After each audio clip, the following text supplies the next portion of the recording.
대단히 반갑습니다. 하남 이사 그 이후 하남으로 이사한 후 11일이 지났다. 이사 후 제일 먼저 들여온 것은 책장이었다. 작은 방의 한쪽 벽면을 가득 채웠는데 책으로 다 채우고 나서도 책은 쌓아놓을 수밖에 없을 만큼 차고 넘쳤다. 일부 책들은 책장 위에 빈 공간에 차곡차곡 정리를 했다. 두 번째로 들여온 것은 세탁기였다. 안방 바깥의 베란다에 설치를 했고 전문 기술자들이 와서 순식간에 설치를 끝내고 돌아갔다. 관건은 세탁기 위에 건조대를 수직으로 설치를 해서 빨래가 된 것을 곧바로 건조기에 넣고 돌릴 수 있게 되었다. 문제는 세탁기는 오른쪽으로 열도록 되어 있고 건조기는 왼쪽에서 열어야 하는 애로가 있었다. 세탁기를 설치하러 온 기사에게 문의를 했는데 세탁기의 문의 위치를 바꿀 수 없다는 답변이었다.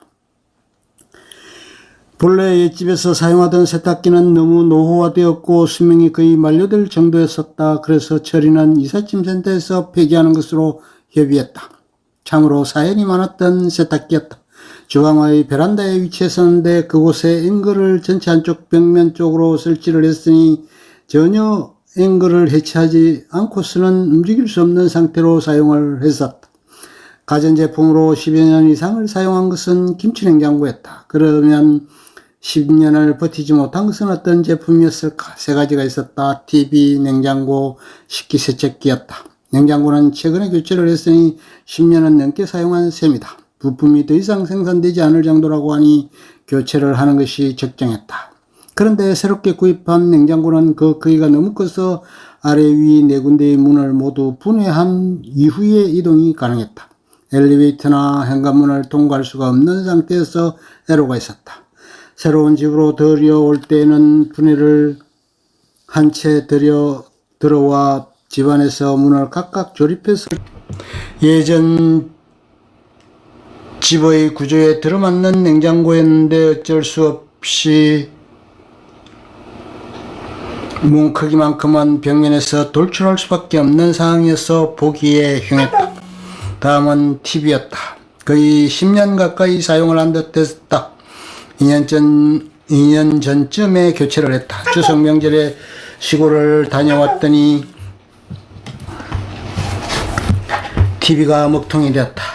AS를 받고 얼마간 사용했었는데 결국은 신형 모델로 교체를 하지 않을 수 없었다. TV는 방에 들여놓은 것을 하나 더 추가로 구입해서 설치를 했다. 다음은 식기세척기였다. 계속 사용하는 데는 문제가 없었지만 10여 년이 지나고 보니 제대로의 기능 발휘에 문제가 있는 상황이어서 식기세척기로 설거지를 하고도 다시 설거지를 하는 불편이 있었다. 결국 신형 모델로 교체를 했다. 또한 새로 새집에 들여온 것은 식탁이었다. 식탁과 의자를 6인용으로 새로 들여와 설치를 했다. 통신선의 연결, TV, 인터넷, 유선, 와이파이, 전화선 등 통신사를 타사로 바꿀 것인가 고민스러운 아내와 나는 스마트폰의 통신사가 다른 상태였다. 기존 이용하던 통신사의 혜택이 있는데 그것을 유지하자는 것이 결정적으로 통신사를 유지하는 사유로 작용했다. 그런데 설치에는 우여곡절이 있었다. 대략적으로 세 가지가 있는 것으로 보였다. 이사를 하면서 새롭게 알게 된 사항이었다. 인터넷 전화라는 것이 있었다.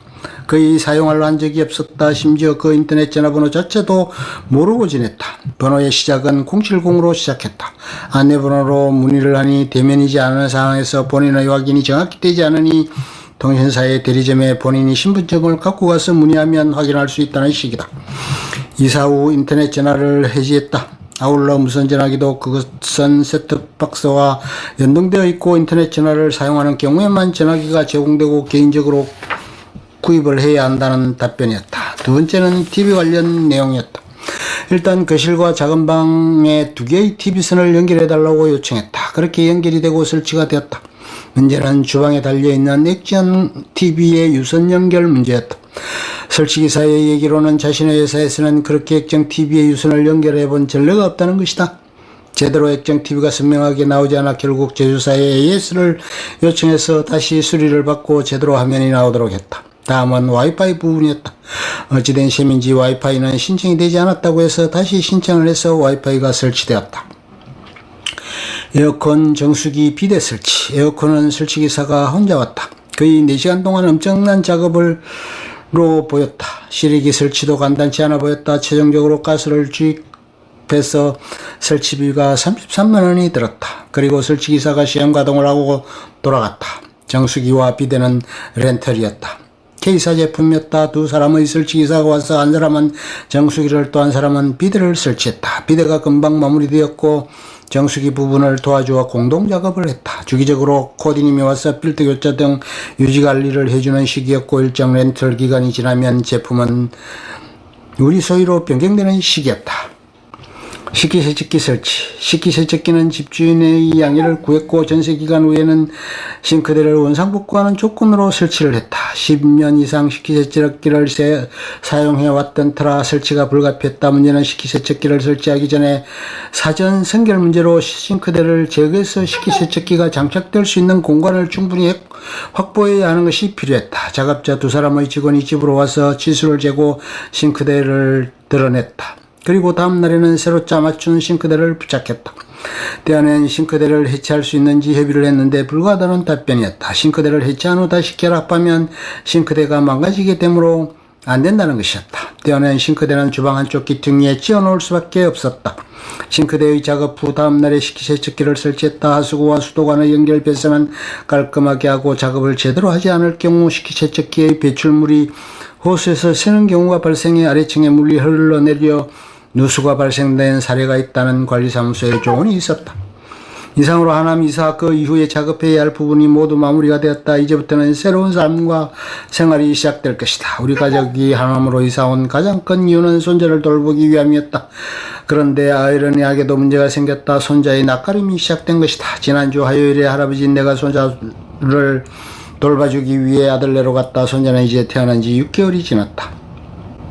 이유식을 시작했고 기어다니기 시작할 정도의 성장이 있었다. 아래쪽에 치아가 나기 시작했고 몸무게도 10kg에 달하고 있었다. 목소리도 우렁차졌고 우유와 이유식을 먹는 것도 거의 폭풍허기식으로 왕성해졌다. 낯가림은 베이비시트로부터 시작되었다. 한 달 반 정도 일주일에 2번씩 다녀갔는데 전혀 감당할 수 없을 지경에 이른 듯 됐다.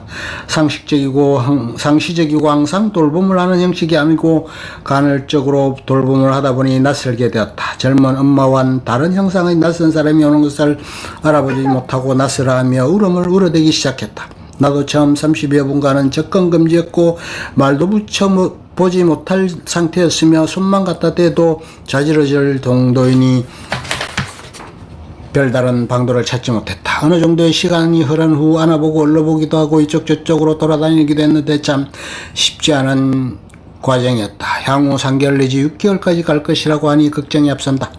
이제 이사를 한 지도 보름이 지났다. 하남 이사 그 이후 새로운 생활을 시작하는 것은 언제나 낯설고 여러 가지 불편이 따르게 된다. 하나하나 차근차근 생활의 리듬을 되찾고 일상을 회복하는 것이 급선무로 보인다. 이사 후에도 우리 가족 모두가 무탈하고 건강하고 즐겁고 기쁘게 생활하기를 기원해 본다.